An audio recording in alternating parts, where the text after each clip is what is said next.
কলিতা জনগোষ্ঠী সন্মিলন অসমৰ আহ্বান ক্ৰমে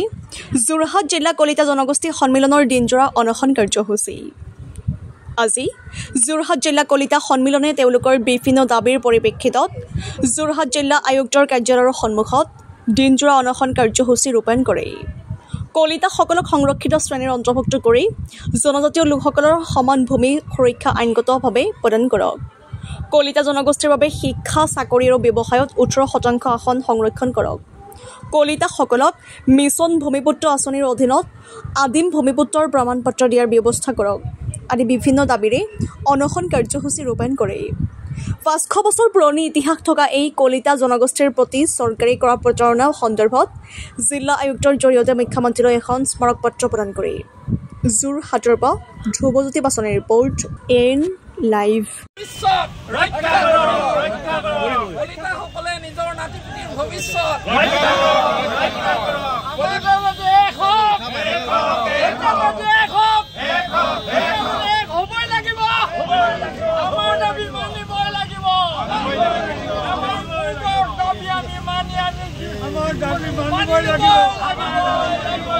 মোৰ নাম শ্ৰী বৈকুণ্ঠ বৰদলৈ আৰু মই যোৰহাট জিলা কলিতা জনগোষ্ঠী সন্মিলনৰ সাধাৰণ সম্পাদক আৰু এখেত হ'ল আমাৰ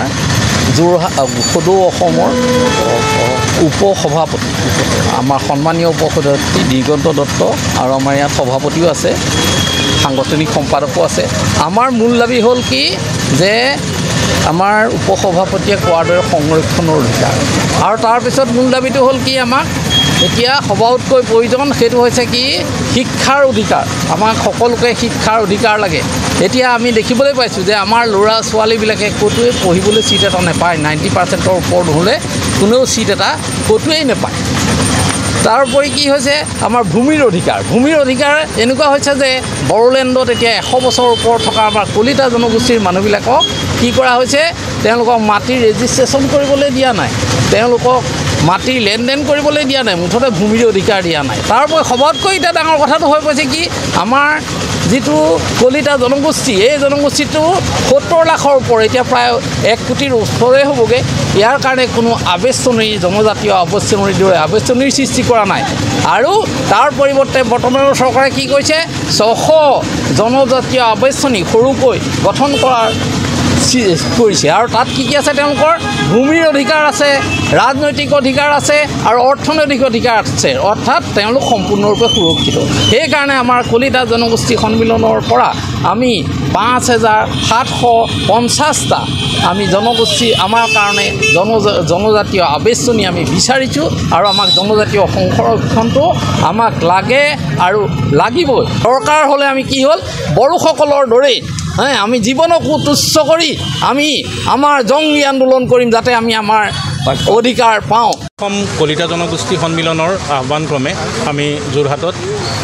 জিলা কলিতা জনগোষ্ঠী সন্মিলনৰ তৰফৰ পৰা এই অনশন কাৰ্যসূচী আমি ৰূপায়ণ কৰি আছোঁ প্ৰকৃততে আমি কাৰ্যসূচী ৰূপায়ণ কৰিব লগা কাৰণটো হৈছে যে অসমৰ অন্যতম বা সৰ্বাধিক পুৰণি যিটো জনগোষ্ঠী যাৰ 5000 বছৰীয়া ইতিহাস আছে ভগদত্তৰ পৰা আৰম্ভ কৰি ৰজা বান বা ভাস্কৰ বৰ্মা মহাৰাজ পৃথুলৈকে এটা খুবেই চহকী ইতিহাস কলিতা জনগোষ্ঠীৰ আছে তাৰ পাছতো আমাৰ সাহিত্য বা সাংস্কৃতিক ক্ষেত্ৰত অসমৰ সমাজ জীৱনৰ সকলো ক্ষেত্ৰতে কলিতা জনগোষ্ঠীৰ অৱদান অপৰিসীম কিন্তু তাৰ পাছতো আমি কলিতা জনগোষ্ঠী সকলো ক্ষেত্ৰতে আমি যিধৰণে সা সুবিধা পাব লাগিছিল তাৰ পৰা আমাক আঁতৰত ৰখা হৈছে ধৰি লওক মাটিৰ বিশেষকৈ যিবোৰ অঞ্চলত স্বায়ত্তশাসিত পৰিষদ গঠন হৈছে সেই অঞ্চলবোৰত কলিতাসকলৰ কাৰণে মাটি অধিকাৰ নাইকিয়া হৈ গৈছে তাৰ বিপৰীতে জেনেৰেল কেটেগৰীত থকাৰ কাৰণে জেনেৰেল ক্লাছত হোৱাৰ কাৰণে তেওঁলোকৰ কাৰণে চাকৰি বাকৰি পদোন্নতি বা পঢ়া শুনাৰ ক্ষেত্ৰত অসংখ্য সমস্যা আহি পৰিছে আৰু আমি লক্ষ্য কৰিছোঁ যে ক্ৰমান্বয়ে এসময়ত অতি আগবঢ়া জনজাতিটো ক্ৰমান্বয়ে তেওঁলোকে পাছ পৰি গৈ আছে যিকোনো খবৰৰ বিজ্ঞাপনৰ বাবে যোগাযোগ কৰক 7896121996 লগতে 7002537271 আৰু 9854011916